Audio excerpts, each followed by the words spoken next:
Halo, Assalamualaikum.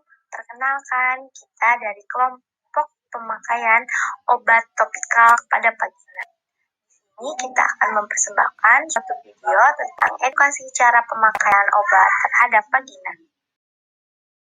Pada vagina. Pemberian obat melalui vagina adalah cara pemberian obat yang melalui vagina. Untuk bentuk tidak jauh beda dengan pemberian secara rektal dan biasanya diberikan pada pasien-pasien yang hamil, yang mengalami pecah ketuban dan diberikan agar merangsang kontraksi.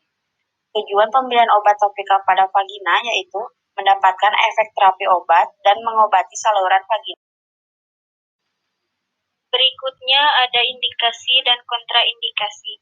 Yang pertama, indikasi pemberian obat topikal pada vagina.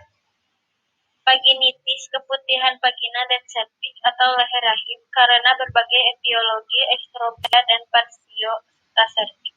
Septik sebagai hemostatis setelah biopsi dan pengangkatan polip di septik. Erosi uretra eksterna dan pupiloma uretra kondiloma acuminata. Luka akibat penggunaan instrumen ginekologi untuk mempercepat proses penyembuhan setelah elektron koagulasi. Berikutnya kontraindikasi pemberian obat secara topikal pada vagina.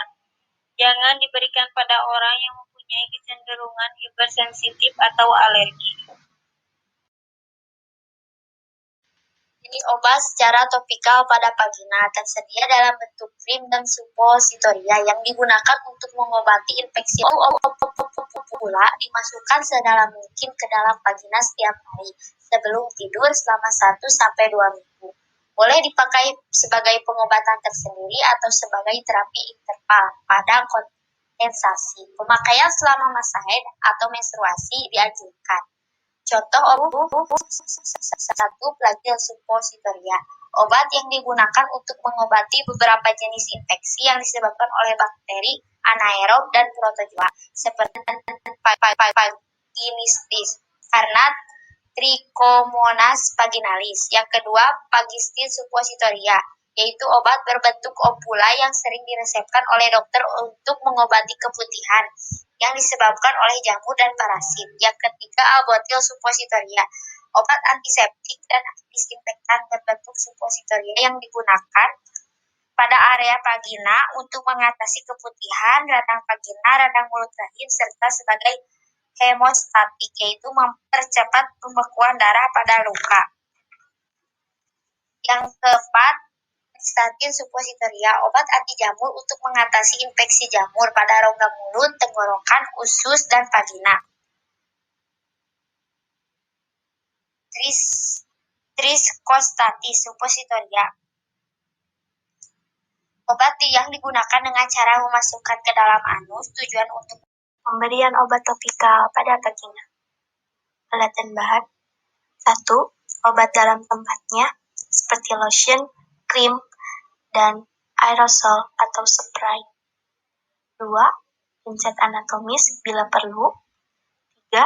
Kain kasa. 4. Pengalas, air sabun atau air hangat, sarung tangan. Prosedur kerjanya: yang pertama, cuci tangan. Jelaskan prosedur yang akan dilakukan. Pasang pengalas di bawah daerah yang akan dilakukan tindakan. Gunakan sarung tangan. Bersihkan daerah yang akan diberikan obat dengan air hangat apabila terdapat kulit mengeras dan gunakan pinset anatomis. Berikan obat sesuai dengan indikasi dan cara pemakaian seperti mengoleskan atau mengompres. Jika diperlukan, tutup dengan kain kasa dan balutan pada daerah yang diobati. Yang terakhir, cuci tangan. Kesimpulan, pemberian obat pravagina merupakan cara pemberian obat dengan memasukkan obat melalui vagina yang bertujuan untuk mendapatkan terapi obat dan mengobati saluran vagina atau serviks. Tujuan pemberian obat pravagina mengobati infeksi pada vagina dan menghilangkan nyeri, rasa terbakar, dan ketidaknyamanan pada vagina serta mengurangi peradangan. Pemberian obat rectum adalah cara pemberian obat dengan memasukkan obat melalui anus atau rektum dalam bentuk suppositoria. Tujuan pemberian obat suppositoria untuk memperoleh efek obat lokal maupun sistematik, dan untuk melunakkan feses sehingga mudah untuk dikeluarkan. Pemberian obat topikal, cara pemberian obat pada kulit dengan mengoleskan yang bertujuan mempertahankan hidrasi, melindungi permukaan kulit, mengurangi iritasi kulit, atau mengatasi infeksi. Pemberian obat kulit dapat bermacam-macam seperti krim, lotion, aerosol. Terima kasih, cukup sekian persembahan video dari kelompok kami, semoga bermanfaat. Assalamualaikum.